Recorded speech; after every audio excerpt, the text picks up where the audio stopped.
Magandang oras mga ka-Good News Daily TV. Meron tayong bigyan ng reaksyon dito na video. Ito yung kaganapan kahapon sa Senado kung saan absent si Marcoleta. Saan kaya nagpunta? Nagtago na ba? Mukhang nagtatago na yata si Marcoleta. Itong ingay ni Marcoleta noong nakaraang linggo na binanatan ni Marcoleta si Ping Lacson ay ito na, hindi nakatiis si Ping Lacson, bumuelta kay Marcoleta at ito inihayag ni Ping Lacson ang pagiging maka-China ni Marcoleta noon pa man at hanggang ngayon. Kaya ito booking yung mga ni Marcoleta, yung kanyang mga pagiging Chinator na hindi nasisilip ng karamihan. Akala nila na lang si Marcoleta, yung anti-WPS lang, pero ang totoo niyan, yan talaga ay isang Manchurian candidate. Yan ay, kung di man yan ginagastuhan ng China, ayan ay alagad ng China at merong of course merong sweldo yan galing ng China, kaya nga banat ng banat siya sa Pilipinas, sa Senado at lalo na sa WPS. Siya lang yata ang taong Pilipino na nagsasabi na walang WPS at nasa guni-guni lang daw natin ang WPS. So meron tayong hiram na video dito kay Good News Daily Philippines, atin panoorin. Senado ng Pilipinas, uminit na naman. Senator Lacson, isiniwalat sa Senado na pumapabor si Senator Mark Oleta sa China, lalo na sa usapin ng West Philippine Sea. Sa kanyang pinakabagong privilege speech sa Senado, ngayong ika-3 ng Hulyo taong kasalukuyan, muling uminit ang Senado matapos ilahad ni Senator Ping Lacson ang sa halip na manindigan sa karapatan ng Pilipinas at sa mga Pilipino sa West Philippine Sea. Pero naratibo pa ng China ang sinusuportahan ni Senator Mark Oleta. Sa kawalang kamatayang i-give up ang KIG remark na umabot din sa isang full privilege speech upang ipangalandakan na ako ay nasa likod ng pag-splice ng kanyang video upang siya ay siraan. His statement, and I quote, verbatim, Mr. President, ang gawin natin po para madali, i-give up natin ang KIG. Then, mako-coordinate na natin lahat. Unquote. Is that merely suggestive, Mr. President? Ito ay kasing kintab ng bumbunan na nasinagan ng tirik na araw sa tanghalin tapat, Mr. President. Sapat na ang kanyang hindi matapos-tapos na paliwanag na kesyo hypothetical daw, kesyo joke lang daw, ayon sa kanyang mga pahayag at kalaunan ay gusto pa niya amyendahan o i-correct ang journal ng Committee on National Defense of the Commission on Appointments. Mag-ingat po tayo rito, Mr. President, sa kanyang gusto mangyari. Your Honor, being the chairman of the Commission on Appointments and some of us here as members, we must study diligently the legal implications of Senator Marcoleta's motion now pending before the Commission on Appointments. Anyway, going back to his i-give up natin yung KIG statement na in-splice ko daw, na marin kong pinabubulaanan. Ang masasabi ko bilang analogy sa kanyang sitwasyon ay ganito. When one looks the same as when he does before going to bed at night, how can there be splicing? Inversely, Mr. President, when one looks different going to work during daytime from before going to bed at night, that's when splicing becomes evident. Matanong ko lang po, sino ngayon ang magaling mag-splice, Mr. President? Hindi ko kasalanan ng mga salitang nagmula sa sarili niyang bibig.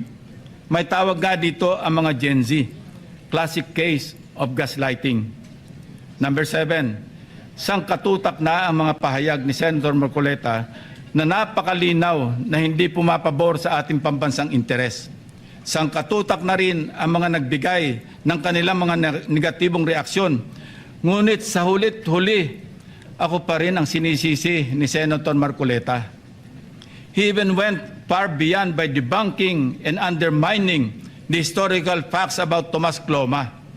Senator Marcoleta said, I was all wrong when I said that this Pratt list was discovered and consequently occupied and owned by lawyer and businessman Tomas Cloma, citing the principle of terra nullius or res nullius. It was for him a historical distortion. Curiously, Mr. President, these narratives align with those of the Chinese narratives, plucked directly from the People's Republic of China's Ministry of Foreign Affairs official website, Mr. President. Let's show the slides.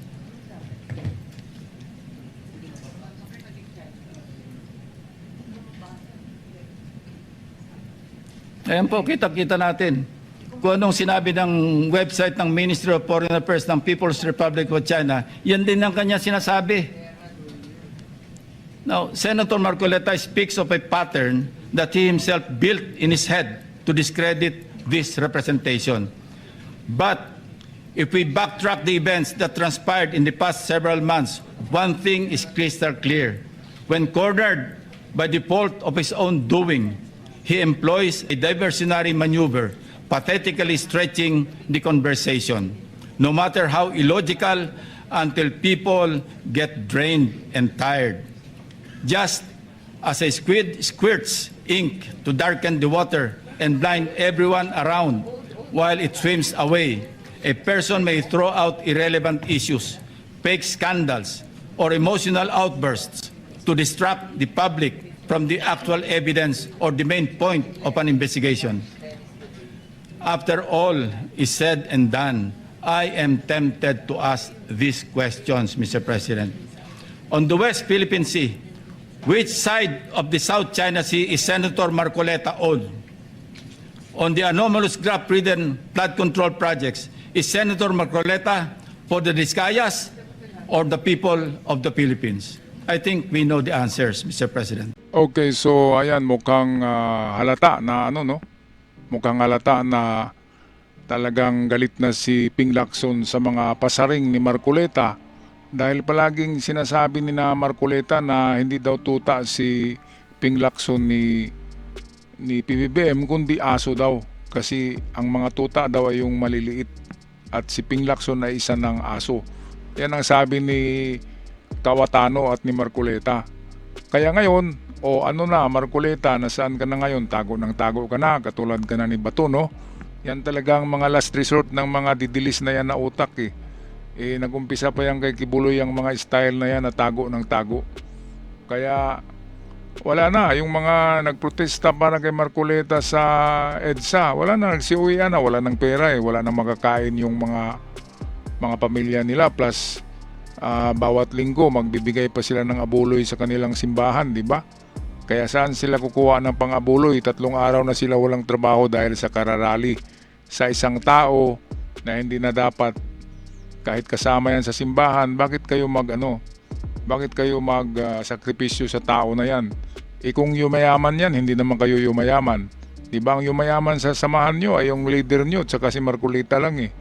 Pero ang mga ordinaryong membro wala. Walang hati yan kung anumang pera makuha si Marcoleta, anumang pera meron yung inyong leader, yung inyong diyan sa simbahan nyo.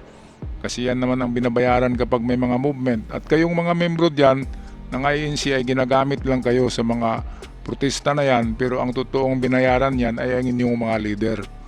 Alright, so yan ang katotohanan yan mga kababayan.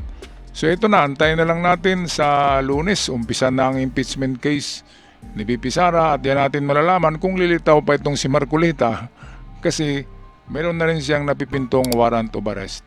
Alright, so kung magpapaalam na mga ka-Good News Daily TV, maraming salamat sa lahat at huwag kalimutan mag-subscribe sa mga bago pa lamang.